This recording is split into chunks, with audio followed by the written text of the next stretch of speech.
when we started out in 6-1, you basically were solving x over 3 was 6 over 8. You were solving that, okay? You were solving those quick. You were solving those. You were solving those quick equations. When you got into the next group, guys, come on. We only have 15 minutes to get through all this. We have plenty of time. In 6-2, you were given stuff like this.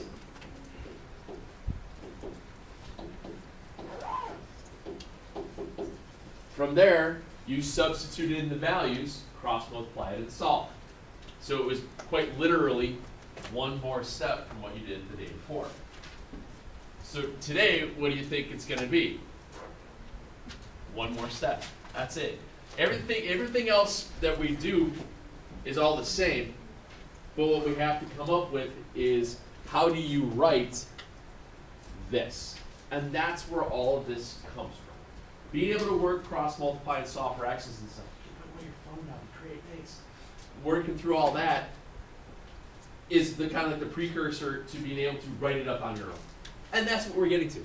We're getting to this point here, similar polygons in 6-3. And the idea here is when we start to get into what are called similar polygons, this could be triangles, quadrilaterals, polygons, whatever.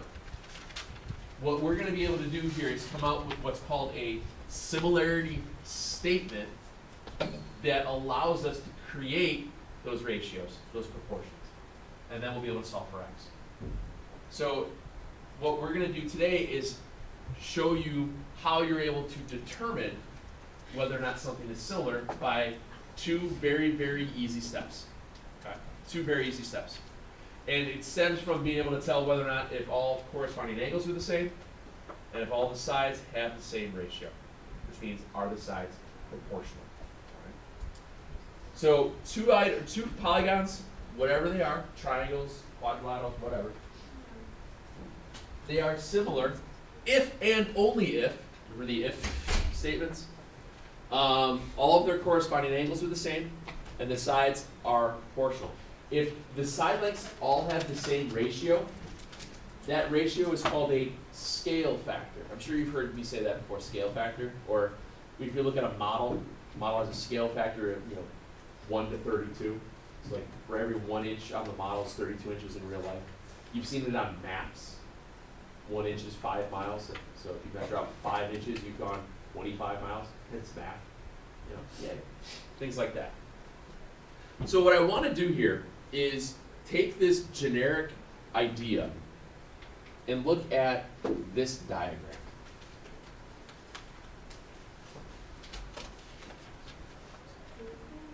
And I want you guys to draw those two diagrams out, these two quadrilaterals. And I want to show you guys why, or how and why this works. And how to show that it's going to work to be able to, tomorrow then, and for the next week or so, how do you use, basically one more step again, how do you use this similarity statement to solve for missing parts? Okay, so take a second, draw that out, and we'll walk through how this sets up.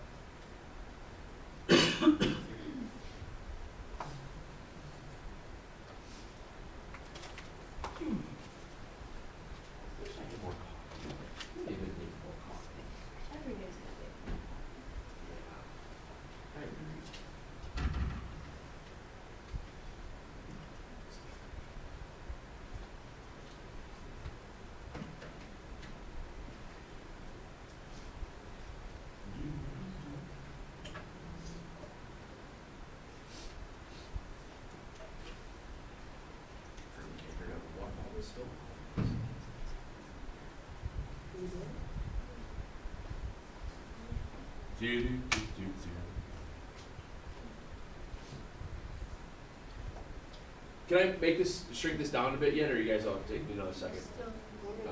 No worries. Please. Yeah, that way I can show you how the correspondence works. Like I said, it's really fast. Yeah, I want to. Now I have to.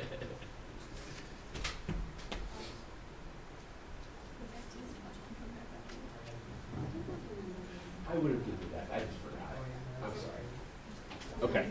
So here's what I want to be able to do here. When we start with these things, when you start to write out what's called a similarity statement, you have to decide which direction you're going to write it. From left to right or right to left. How do you read? Left to right. So normally what I would do is I would put the figure, whatever shape it is that's on the left-hand side, write that down first, similar to the one on the right. Which means all the information for the left, when I put it in fraction form, goes in the numerator. Stuff on the right goes in the denominator. Excuse me. So as we start this stuff out, you basically pick a vertex and walk through it. It does not matter which letter you start with. To make it easier on yourselves, I usually just go alphabetically. Well, that would be a D. And then just walk around the object. D, E, F, G. Now, remember, if these two things are going to be similar, that means that the corresponding angles all have to be congruent. They all have to be the same. So you just label from the other diagram the same correspondence.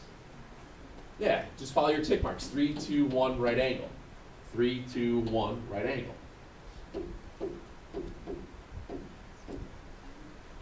Now, here's a new symbol. When we're trying to see whether or not something is similar, it's obviously not congruent, it's not equal, we use this symbol. It's called squiggly. Ish. It's close-ish. Similar-ish. What we're going to do is check to see whether or not these two are similar. Obviously, our angles all match up, so you're basically halfway done. The next part of writing out a similarity statement is nothing more than writing out the 4 possible side lengths. Well, in this case, there's 4 side lengths. If it had 5 sides, it'd be 5. If it's 3 sides, it'd have 3. You guys can figure that out. So, just like we did with triangles, your side lengths were just matched by vertices. So we have side length DE, EF, FG, and GD. DE, EF, FG, GD, going around the object. Write down the 4.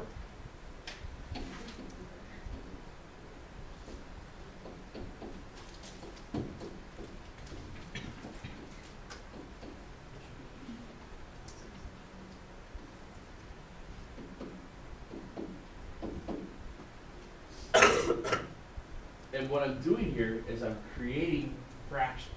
Because if these guys all are going to be similar, these are going to be similar, they have to have the same ratio each time. So what I'm doing is I'm taking this corresponding side lengths of the first figure, move this up there, and it has to match to the lettering of the second one. Well, first 2, second 2, thirds, and then J.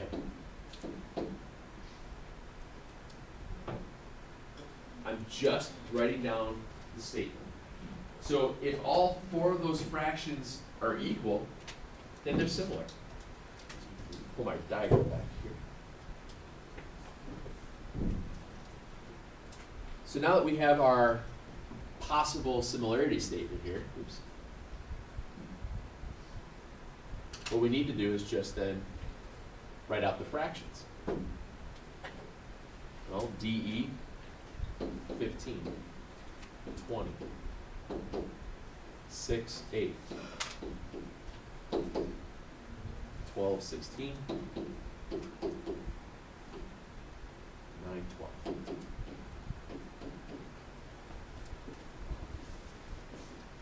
Remember how to check fractions in your calculator? All you have to do is check each one of those fractions. Type in your calculator, 15 over 12, enter. 6 over 8, enter. 12 over 16, enter. 9 over 12, enter. If all 4 of those fractions simplify to be the exact same thing, dun, dun, dun, they're similar. That's how fast this stuff is. Okay. So, what does 15 over 12 or over 20 simplify to be? 3/4. 6 over 8. 12 over 16. 9 over 12. Are they all similar? Yeah. All 4 of these fractions simplify out to be the exact same thing. 3/4. That's the ratio then of the sides. that means that's its scale factor. The common ratio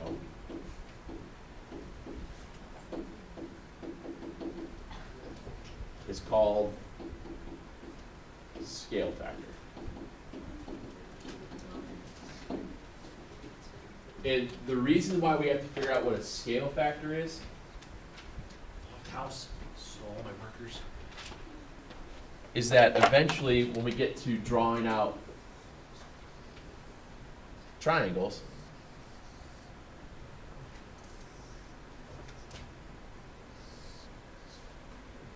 if I know that these have this is a scale factor of 5 to 6, or excuse me, 5 to 3. And let's say this is 15 and this is 9. This is 12, this is X. It's going to allow you to solve for missing parts going from left to right just by using a scale factor. That's all it is. You're going to be able to find out missing values. You'll be able to figure out, all right, if I know this side as 6, I can figure out what that is, going back and forth using that scale factor. That's all this is going to be able to, this is what this will be able to do with pretty much tomorrow and build out. The rest of this stuff is easy. This is what takes a minute or two to actually understand what's going on. It's just a matter of writing out what it equals. Writing out the angles, putting them in order, pick a spot, go around the diagram, and write out those however many fractions you have. Someone asked me this last hour, what happens if, let's say this side here, this GD side was 10, and you had all these other sides were the same except for the last one. Would these be similar? No, because they all have to be the same. Does that make sense? If one of them isn't, it doesn't work.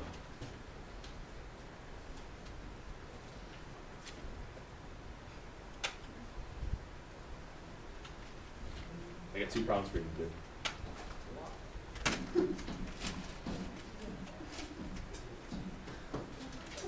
Oops. I want you guys to do these 2. It's in the book. It's on 4, 3, so whatever. I hate this stupid thing. No, it's just the scrolling on the PDF files. It's on 376. I want you guys to do these 2. Basically, you're doing the exact same thing we just did in the notes. Looking at 2 diagrams, write out the angles in order, figure out if the sides have the same ratios. That's it. So this is 376, numbers 7 and 8. You're doing the exact same thing we did in our notes. All right? Do those 2 for tonight. You probably be able. I mean, we're here for another 6 minutes. You'll probably be able to knock it out. To be honest with you, other classes have so far. What's up? Oh, fine. Don't ask a question. Then. Whatever. Just trying to be nice. That's really good. I'm nice about that. You get kicked out of school really yet?